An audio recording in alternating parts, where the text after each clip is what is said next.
Senhor presidente, deputado Anderson Nogueira, senhores deputados, senhoras deputadas, cidadãos que nos assistem pela TV Alerj, nos seguem pelas redes sociais, imprensa, trabalhadoras e trabalhadores desta casa. Eu fiz uma intervenção ao microfone de à parte no final da ordem do dia e não voltarei àquele tema porque quero aproveitar a ocasião para tratar de duas ou três questões diferentes da que eu já abordei sobre esse ambiente que estamos enfrentando e sobre a forma, enfim,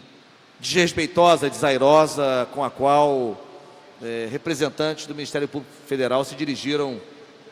de maneira genérica ao Parlamento Estadual do Rio de Janeiro. Mas já falei sobre isso. Eu quero aqui, deputado Anderson, em primeiro lugar lembrar que amanhã, e eu não quero deixar de mencionar esta triste efeméride, amanhã, dia 9 de novembro de 2018, completar-se-ão 30 anos de uma das maiores covardias praticadas pelo Estado brasileiro contra a classe trabalhadora, deputado Eliomar Coelho, que foi o assassinato dos operários William Fernandes Leite, à época com 22 anos, assassinado com um tiro de metralhadora no pescoço, Valmir Freitas Monteiro, de 27 anos, com um tiro de metralhadora nas costas, e Carlos Augusto Barroso, à época com 19 anos, que sofreu esmagamento de crânio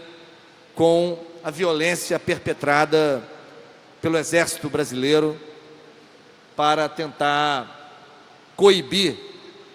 o movimento de greve que se fazia da Companhia Siderúrgica Nacional, que havia começado dois dias antes, e os trabalhadores, lançando mão da nova Carta Constitucional, à época recentemente promulgada, lutavam pela possibilidade da implantação do turno de 6 horas, né, nas suas atividades laborais. Então, quero aqui fazer esse registro, não só relembrar a memória desses trabalhadores e ressaltar que amanhã haverá importantes manifestações no município de Volta Redonda, em memória destes trabalhadores, em memória desta luta, e para que a gente, ao lembrar deste triste fato, possa criar as condições para impedir que jamais se repitam. Entretanto, o contexto mais geral não nos é favorável, que se pretende, por exemplo, aprovar uma suposta lei antiterrorismo que mal dissimula o seu desejo de criminalizar de maneira extensa e ostensiva qualquer movimento social, qualquer movimento de insurgência, qualquer manifestação popular. Por isso, deputado Anderson Nogueira, não é apenas uma questão de calendário ou de data ou de efeméride que lembra aqui hoje da data de amanhã, mas ao mesmo tempo fazendo uma conexão com as ameaças que pairam sobre os movimentos sociais, os movimentos populares, que correm o risco de, no avanço do conservadorismo, no avanço desse pensamento de evidente matriz fascista, pode atingir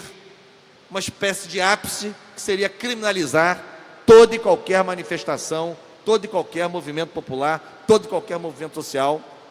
do Brasil. Em segundo lugar, eu queria, deputado Paulo Ramos, não sei quando Vossa Excelência exerceu o mandato de deputado federal constituinte, Roberto Requião estava no Congresso ou estava no governo do Paraná? Você lembra? Estava no governo do Paraná. Então não conviveram no Congresso Nacional, né? Bom, o senador Roberto Requião, do Paraná, que vai terminando o seu mandato no final desse ano, tomou ontem uma iniciativa, deputado Carlos Macedo, instigante, numa clara atitude ilegítima, clara e legítima atitude de provocação política, deputado Dr. Giuliano Neri, quando protocolou um projeto de lei, um PLS, um projeto de lei do Senado, com o propósito de acrescentar a Lei Federal 12.850 de 2013, que dispõe sobre processos de investigação criminal, meios de obtenção de prova, infrações penais correlatas, e acrescentando, veja, deputado Paulo Ramos, o Instituto do Perdão Judicial. Veja que interessante provocação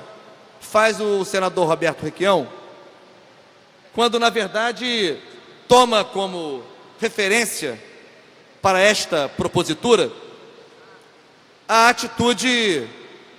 do juiz federal, que sob sua toga mal disfarçou sua atividade político-partidária, que agora se confirma com sua aceitação para integrar o governo do presidente eleito, daqui me refiro a Sérgio Moro, quando indagado anteontem por jornalistas sobre se não sentia nenhum tipo de constrangimento, veja, deputado Paulo Ramos, por integrar em breve tempo um governo também composto por um deputado que é réu confesso do crime de Caixa 2, o juiz Sérgio Moro,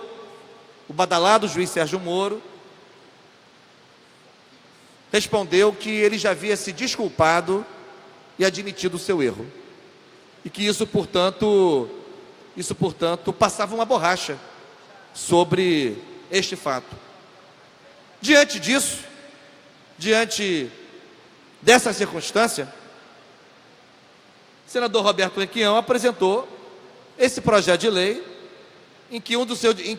num de seus dispositivos consta a seguinte proposta: a critério do juiz,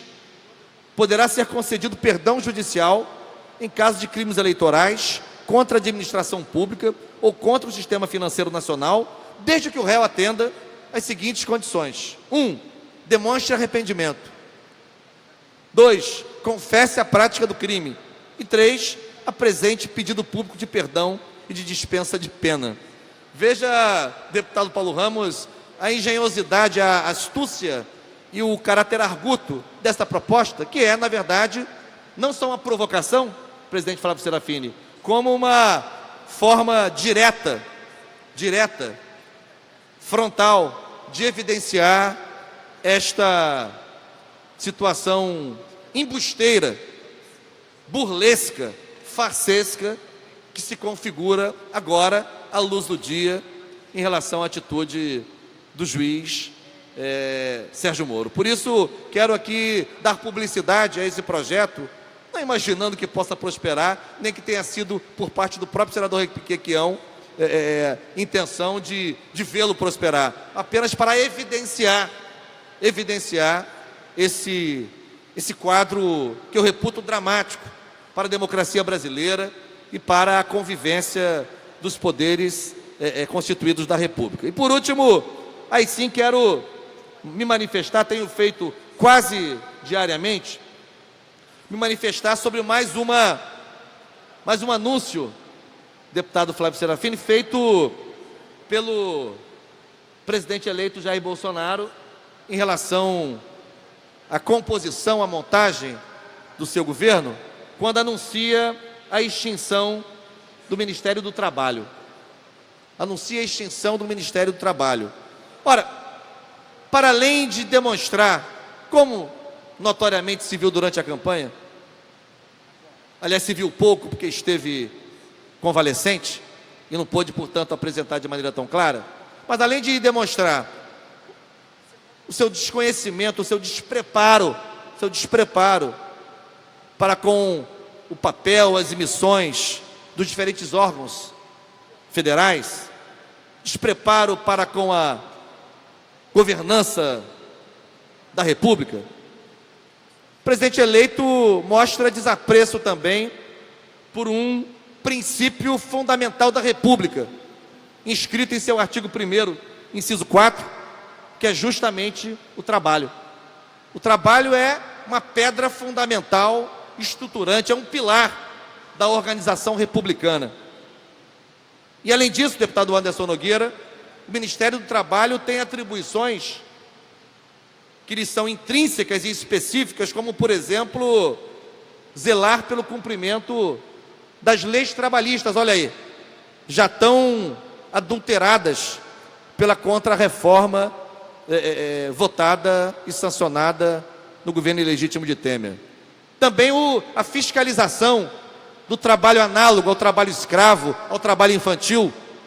é uma missão fundamental do Ministério do Trabalho. O monitoramento, a fiscalização e a coerção em relação a práticas laborais em ambientes insalubres, também é uma missão fundamental do Ministério do Trabalho e de seus agentes. A gestão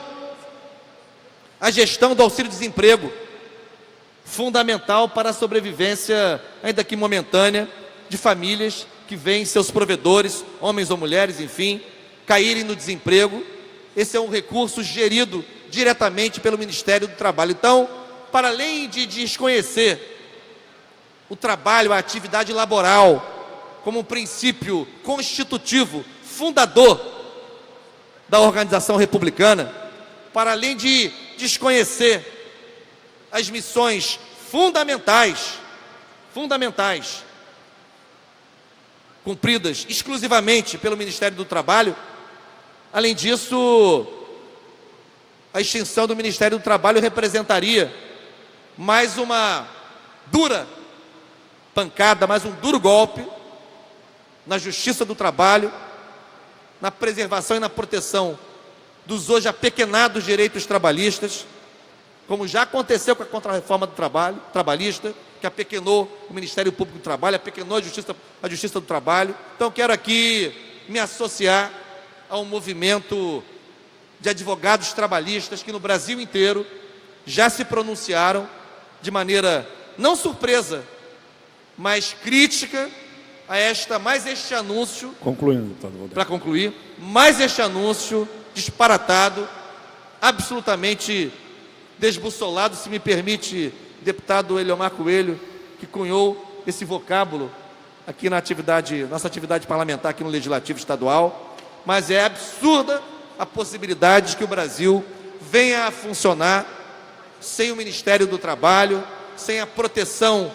aos direitos trabalhistas, ainda que parcos, sem a fiscalização do trabalho escravo ou trabalho infantil, sem a proteção a trabalhadores que são instados ou mesmo obrigados a trabalhar em ambientes insalubres, sem a gestão em nível de Estado do auxílio-desemprego. Por isso eu quero aqui me manifestar de maneira clara, veemente, me insurgir contra esta proposta absurda, dantesca, absolutamente desprovida de conhecimento, mais uma vez, por parte do presidente eleito. Era isso.